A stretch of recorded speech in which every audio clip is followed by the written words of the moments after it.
Many of you may know that we were raised in Western Ontario. In fact, I was born right here in London at the St. Joe's Hospital. Interestingly enough, I was also born at the St. Joe's Hospital. I grew up attending Stony Brook Public School from kindergarten until grade 7, after which we moved to Waterloo to train for skating. My public school days were at Oxbow, which is in Ilderton, just 10 minutes north of the City of London. We're here at the Covent Garden Market, which is a staple in the London community.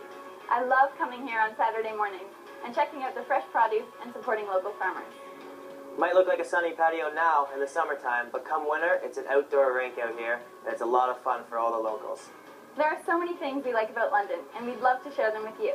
So come on, let's go. Just on the outskirts of London, Ontario, in Arva, this is where I went to high school in 9th grade before I had to move away. This is where I made all my friends that I still have today. It's the best thing about this school is it's a bunch of small town kids who come in and we like to have a good time. The sports teams here, they're called the Medway Cowboys. Obviously because I was skating I didn't play on very many of them, but I still cheer for them today. Go Cowboys! Yeah! Here we are in downtown London on a beautiful sunny summer day. Many people might think this is our off season, but as a matter of fact, we spend a lot of our time at the gym with our trainer, Maria Mountain, at Revolution Sport Conditioning. Maria's a big reason why we come to London every weekend. She's simply amazing. She makes us way better athletes. Right now, it's summertime, and we're working on the strength and development phase of our training, which pretty much means we're getting the flexibility and the strength to complete the moves that you'll see right here at Worlds in 2013. There are 3 stores I love to shop at in London. Linda's Skating Apparel, for all my skating needs, Fisher & Company, which is just down the street, and Saffron Road, which happens to be right underneath Revolution Conditioning. We always joke that it's the most expensive waiting room, but it's always a nice treat after a workout.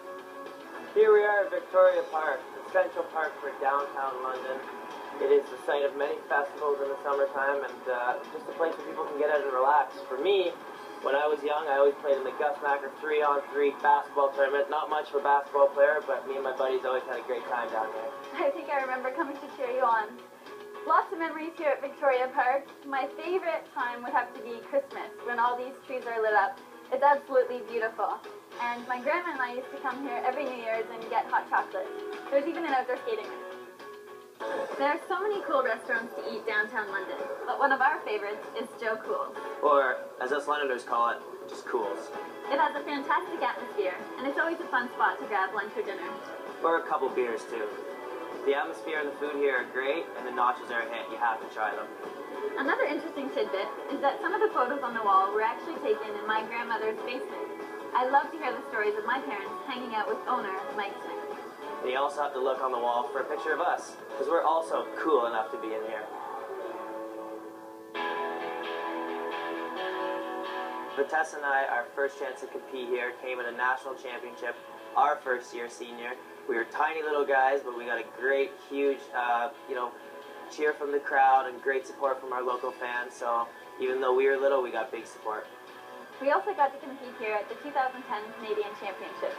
It was our last competition before heading to Vancouver for the Olympic Games, and I cannot imagine a better send-off.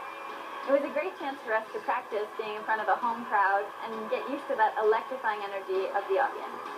This is probably our favorite venue to skate in, and even to be in. Being in here in the summer is really neat because we can kind of envision what it's going to be like in 7 months' time.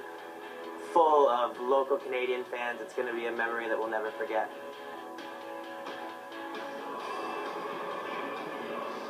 Well, here are Tess and Scott on center ice at the Budweiser Gardens during practice, during training earlier this week. So the wait is finally over for the Canadians. And Kurt Tracy, competing at home can work one of 2 ways. It can work with you or against you. What's your sense of how the Canadians are reacting to this big moment? Well, Kurt, if the other Canadian skaters are any indication, yeah, no kidding. it just is it's a wonderful advantage, just a great feeling in the audience. And I would also simply say that they've been there before, not only at the Olympics in Vancouver. They've